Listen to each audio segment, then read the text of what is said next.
नमस्कार, जनवार्तामध्ये आपल्या सगळ्यांचं स्वागत। सर्वप्रथम पाहूया ठळक बातम्या।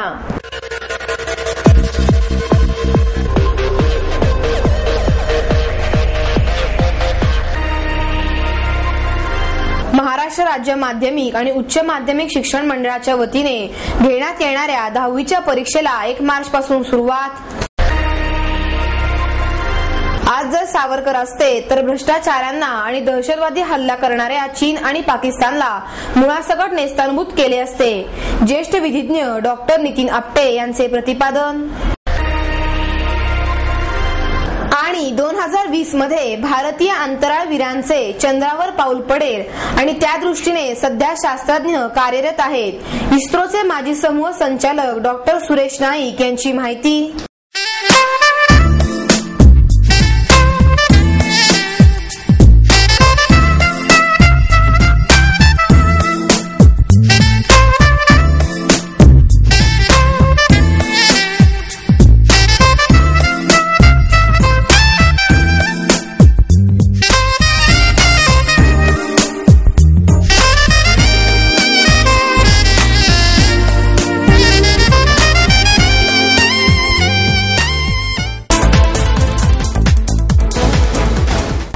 राज्य माध्यमिक आणि उच्च माध्यमिक महामंडळाच्या वतीने घेण्यात येणाऱ्या 10वीच्या परीक्षेला 1 मार्च पासून सुरुवात झाली। महाराष्ट्र राज्य माध्यमिक आणि उच्च माध्यमिक शिक्षण मंडळाच्या वतीने राज्यात 10वीची परीक्षा घेण्यात येते।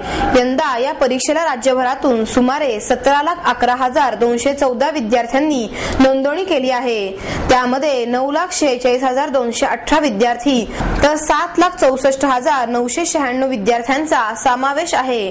परीक्षेसाठी राज्यभरात 3,730 परीक्षा केंद्रांची निश्चिती करण्यात आली आहे। पुणे विभागातून एकूण 2,70,230 विद्यार्थ्यांनी नोंदणी केली असून त्यापैकी 1,51,737 विद्यार्थी तर 1,18,493 विद्यार्थिनी आहेत। पुणे विभागात 488 परीक्षा केंद्रे नियुक्ती केली आहेत। अपंग गटातून राज्यभरातून 6,441 विद्यार्थी बसले असून पुणे विभागात 897 अपंग विद्यार्थी आहेत। परीक्षेच्या दरम्यान कोणताही अनुचित प्रकार घडू नये यासाठी गैरमार्गाशी लढा या अभियानाअंतर्गत कृती कार्यक्रम आखण्यात आला आहे। 12वी प्रमाणे 10वी साठी सुद्धा गैरप्रकार रोखण्यासाठी एकूण 245 भरारी पथके जिल्हाधिकारी व विभागीय आयुक्तांच्या अध्यक्षतेखाली दक्षता समिती, महिला भरारी पथक, विशेष भरारी पथके नेमण्यात आली आहे। मंडळाचे सदस्य आणि शासकीय अधिकारी परीक्षा केंद्रांना आकस्मिक भेटी देणार आहेत। परीक्षा केंद्रांचे व्हिडिओ चित्रीकरण करण्यात येणार आहे। विद्यार्थी आणि पालकांच्या तक्रार निवारण करण्यासाठी विभागीय मंडळ निहाय हेल्पलाईन सुरू करण्यात आले आहेत। विद्यार्थ्यांनी हेल्पलाईनवर संपर्क साधावा असे आवाहन राज्य मंडळाच्या वतीने करण्यात आले आहे। आज जर सावरकर असते तर भ्रष्टाचाऱ्यांना आणि दहशतवादी हल्ला करणाऱ्या चीन आणि पाकिस्तानला मुळासकट नेस्तनाबूत केले असते, असे प्रतिपादन ज्येष्ठ विधिज्ञ ॲडव्होकेट नितीन आपटे यांनी केले। महाराष्ट्र साहित्य परिषदेच्या वतीने स्वातंत्र्यवीर विनायक दामोदर सावरकर यांच्या पुण्यतिथीनिमित्त ॲडव्होकेट नितीन आपटे यांचे स्वातंत्र्यवीर सावरकर आज असते तर या विषयावर स्मृती व्याख्यानाचे आयोजन केले होते। यावेळी महाराष्ट्र साहित्य परिषदेचे सुनील महाजन, नंदा सुर्वे आदी मान्यवर उपस्थित होते। ॲडव्होकेट आपटे म्हणाले, स्वातंत्र्यवीर सावरकर हे राष्ट्रकारणी होते। त्यांच्यात असलेली राष्ट्रभक्ती ही एवढी प्रखर होती की त्यामुळे सारा देश प्रभावित झाला होता। देशाच्या स्वातंत्र्यासाठी त्यांनी संपूर्ण कुटुंबांची आहुती दिली होती। मात्र आजचे सत्ताधारी स्वार्थापोटी देशाला विकायला निघाले आहेत। हिंदुस्थानाला लाभलेल्या चुकीच्या नेतृत्वामुळे संरक्षण दृष्ट्या दुर्बल बनवले आहे। माजी पंतप्रधान पंडित जवाहरलाल नेहरू यांच्या भिडस्त नेतृत्वाने चीनला मोठे केले।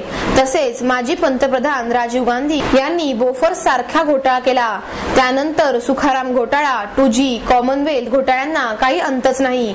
त्यात ऐतिहासिक आणि महान परंपरा असलेल्या हिंदुस्थानाची सत्ता आज एक विदेशी स्त्रीच्या हाती आहे, हे दुर्दैव आहे।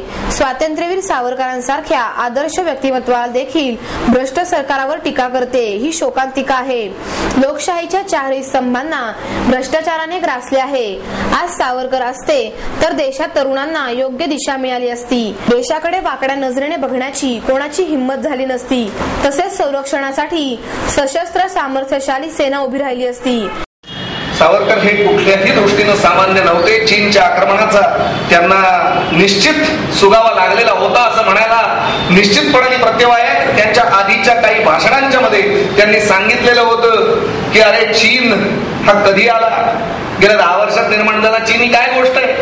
आणि नेहरूंच्या धोरणांच्या वरती टीका करून त्यांनी असं सांगितलं होतं की हे अत्यंत नेबळट धोरण आहे. कारण का तर हिंदी चीनी भाई भाई पंचशील अशा प्रकारची तत्व ही चीनच्या माध्यमातून आणि चीनच्या गळ्यात गळे घालून हे गोडवे गातायत पंचशीलाचे. तुम्ही आणि आम्ही भाई भाई आहोत. आणि सावरकर त्याच्या बरोबर उलट सांगत होते की अरे तुमचा देश हा सहू बाजूंनी शत्रू देशाने वेढलेला आहे. तुमच्यावरती कुणीही हल्ला करू शकतो.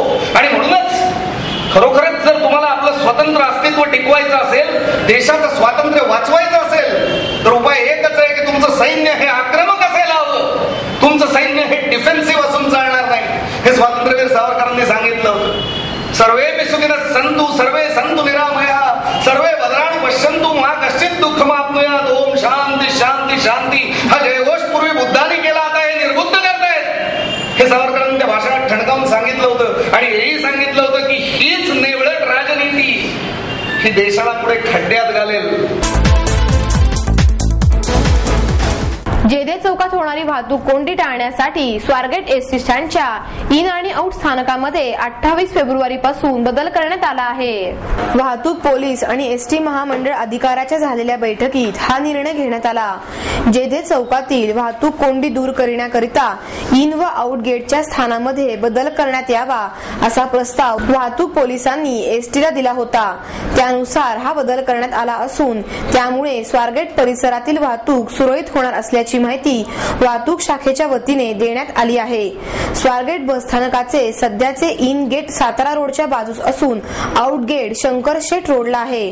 त्यामध्ये बदल करून इन गेट शंकरशेठच्या रोडच्या बाजूला व आउट गेट सातारा रोडच्या बाजूला करण्यात आले आहे. सर्व एसटी बसेस 7 लव चौकाच्या बाजूने येऊन डावीकडे बसस्थानकामध्ये प्रवेश करणार असल्याने वाहतूक कोंडी नाहीशी होणार आहे. सोलापूर बाजूने येणाऱ्या बसेस वेगा सेंटर पासून एमव्ही लेन मध्ये येऊन शंकरशेठ रोडवरील प्रवेशद्वारातून आत येतील, तर कात्रज आणि सातारा रोडने येणाऱ्या बसेस मार्केट यार्ड चौकातून उजवीकडे वळून वखार मंडळाजवळ डावीकडे वळून 7 लव चौक येथून डावीकडे वळून वेगा सेंटर पासून एमव्ही लेन मध्ये येऊन शंकरशेठ रोडवरील प्रवेशद्वारातून आत जाणार आहेत.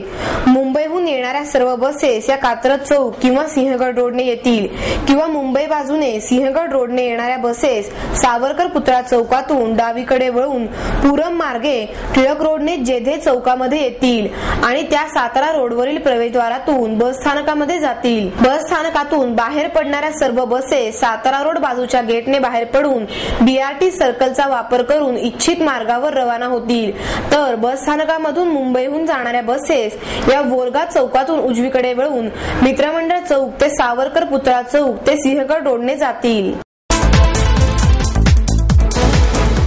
2020 मध्ये भारतीय अंतराळवीरांचे चंद्रावर पाऊल पडेल आणि त्यासाठी शास्त्रज्ञ कार्यरत आहे अशी माहिती इस्रोचे माजी समूह संचालक डॉक्टर सुरेश नाईक यांनी दिली. पिनॅकल कन्सेप्ट लर्निंग सेंटरने आयोजित केलेल्या कार्यक्रमात चांद्रयान व सफर अंतराळाची या विषयावर डॉक्टर नाईक यांचे व्याख्यान झाले.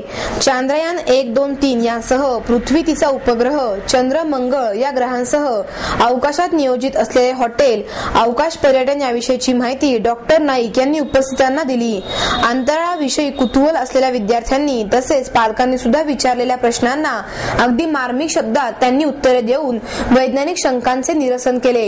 ते म्हणाले, चंद्र या पृथ्वीच्या उपग्रहावर पाणी असल्याचा शोध सर्वप्रथम भारताने लावला आहे. साधारणतः 2014 ते 16 दरम्यान भारत चांद्रयान 2 या उपग्रह चंद्रावर पाठवणार आहे. अवकाशात पाठवण्यात येणाऱ्या उपग्रहाचे आयुष्य 15 वर्षाचे असते. अनेक देशांनी संशोधनासाठी अवकाशात उपग्रह पाठवले आहेत. या उपग्रहांमुळे अवकाशात निरुपयोगी झालेल्या कृत्रिम उपग्रहांचा जणू काही कचराच झाला आहे. आज मितीला 5000 उपग्रह अवकाशात आहेत असे सांगून पुढे ते म्हणाले, मंगळ या ग्रहावर पाणी आहे. तेथे पाण्यात शेती करता येईल का? मानवी वसाहत करता येईल का? तसेच चंद्रावर असलेल्या मौलिक खजिन्यांचा उपयोग कशा प्रकारे करता येईल?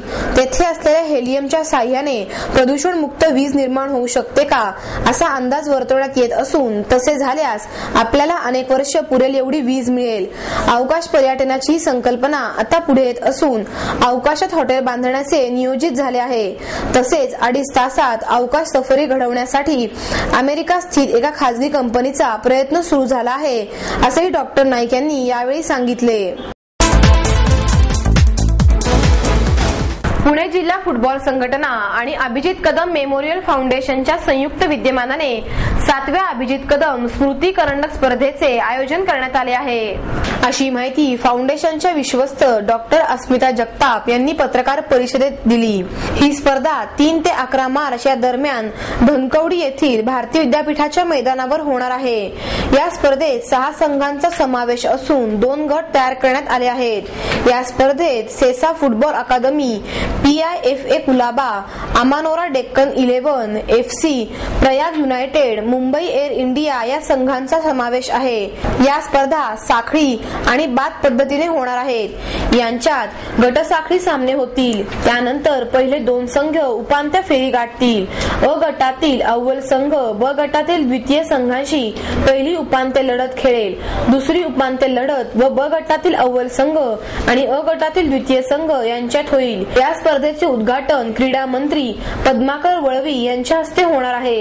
यावेळी अर्थ, ऊर्जा, महसूल नियोजन मंत्री राजेंद्र मुळक व ग्रामविकास मंत्री सतेज पाटील प्रमुख पाहुणे म्हणून उपस्थित राहणार आहेत. या स्पर्धेतील विजेत्या संघाला 3 लाख रुपये पदक, करंडक आणि प्रमाणपत्र, तर उपविजेत्या संघाला 2 लाख रुपये करंडक व प्रमाणपत्र प्रदान करण्यात येणार आहे. या व्यतिरिक्त सर्वोत्तम खेळाडू आणि सर्वोत्तम गोलरक्षक यांनाही वैयक्तिक रोख पारितोषिके दिली जाणार आहेत, असे यावेळी सांगण्यात आले. अभिजित कदम मेमोरियल फाउंडेशनची 7th Abhijit Kadam memorial cup हा 3 मार्च 2012 जो रविवार आहे त्या तारखेला चालू होणार आहे. तर त्यामध्ये यावर्षी 6 टीम्स असणार आहेत. त्याच्यामध्ये 5 आय लीग टीम्स आहेत. 3 आय लीग टीम्स ह्या फर्स्ट डिव्हिजनच्या आहेत, 2 आय लीग टीम्स ह्या सेकंड डिव्हिजनच्या आहेत व 1 लोकल टीम असणार आहे जी लास्ट इयर म्हणजे 2011चे शील्ड विनर होते. या 10 दिवसाच्या टुर्नामेंट्समध्ये आम्ही सगळे रूल्स अँड रेग्युलेशन जे आय लीगचे असतात ते सगळे फॉलो केलेले जाणार आहे. यावेळेस ओपनिंग सेरेमनीला आपले स्पोर्ट्स मिनिस्टर महाराष्ट्राचे असणार आहे व आपले mister Satej Patil one of the ministers आहेत ते पण असणार आहेत. क्लोजिंग ही आपली 11 मार्चला होणार आहे. यावर्षी बक्षिसाची रक्कम ही मागच्या वर्षीपेक्षा वाढवलेली गेलेली आहे.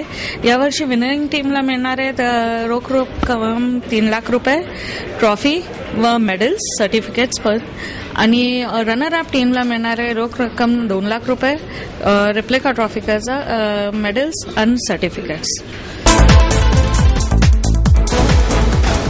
अंध बांधवांसाठी केलेल्या कार्याबद्दल नॅशनल स्कूल ऑफ ब्लाइंडचे अध्यक्ष हेमंत टकले यांना ज्येष्ठ उद्योजिका अनु आगा यांच्या हस्ते TS बामणकर हा पुरस्कार प्रदान करण्यात आला.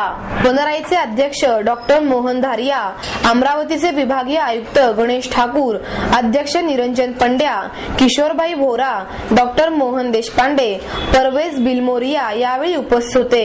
अनु आगा म्हणाल्या, जीवघेणी स्पर्धा आणि केवळ आर्थिक फायद्यासाठी संबंध ठेवण्याच्या सध्याच्या जगात माणसाचे खिसे पैशाने भरले असले तरी मनातील प्रेम मात्र कमी होत आहे.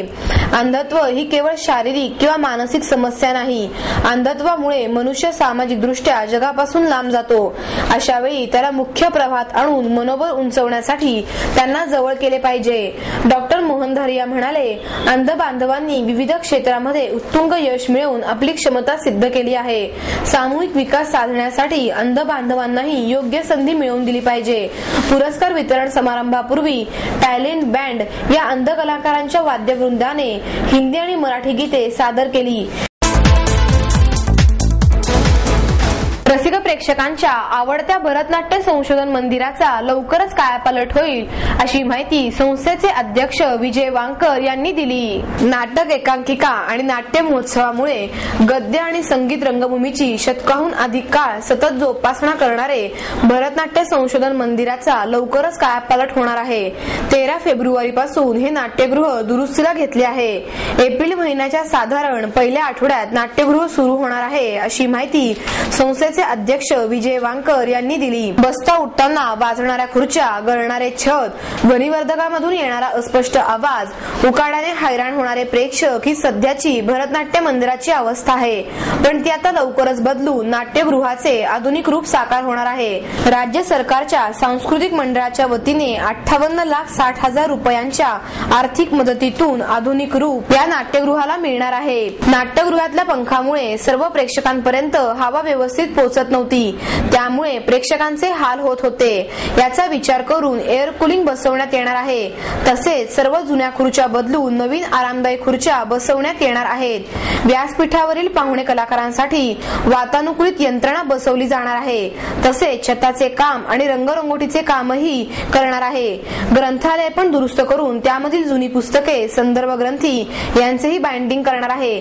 त्यामुळे रसिक प्रेक्षकांना याचा आस्वाद मिळणार आहे. सुरक्षिततेसाठी नुकतेच सीसीटीव्ही कॅमेरेही बसवण्यात आले आहे. अशा अनेक बदलातून नाट्यगृह लवकरच अत्याधुनिक होईल अशी माहिती संस्थेचे अध्यक्ष विजय वांकर यांनी दिली. तसेच संस्थेचे पदाधिकारी राजू परांजपे यांचाही यात मोलाचा वाटा आहे व तसेच त्यांचे मार्गदर्शनही खूप महत्वाचे आहे असेही त्यांनी सांगितले. सध्या आमच्या भरतनाट्य संशोधन मंदिराच्या इमारतीचे काही दुरुस्तीचे कामं चालू आहेत.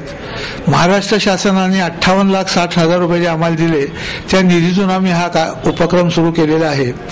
या अंतर्गत आता आम्ही खालच्या जे हे आहे स्टेज आहे त्या स्टेजच्या खालच्या याच्या सर्व खुर्च्या बदलतो आहे. त्याचप्रमाणे एअर कुलिंग आणि अकॉस्टिक या 2 महत्वाच्या गोष्टी आम्ही या संपूर्ण 2 महिन्याच्या कारकिर्दीत सुरू करत आहोत. 13 फेब्रुवारीलाही आम्ही बंद ठेवलेलं आहे आणि साधारण एप्रिलच्या पहिल्या आठवड्यापर्यंत हे काम चालू राहील. आणि राजू परांजपे म्हणून आमचे जे आहेत सभासद, ज्येष्ठ सभासद, त्यांनी या सर्व कामाची जबाबदारी घेतलेली आहे आणि ते आता जवळजवळ 2-3 आठवडे कंटिन्युअस जाऊन येऊन या सर्व कामावर देखरेख करतायत आणि आतापर्यंत व्यवस्थित काम चालू झालेलं आहे.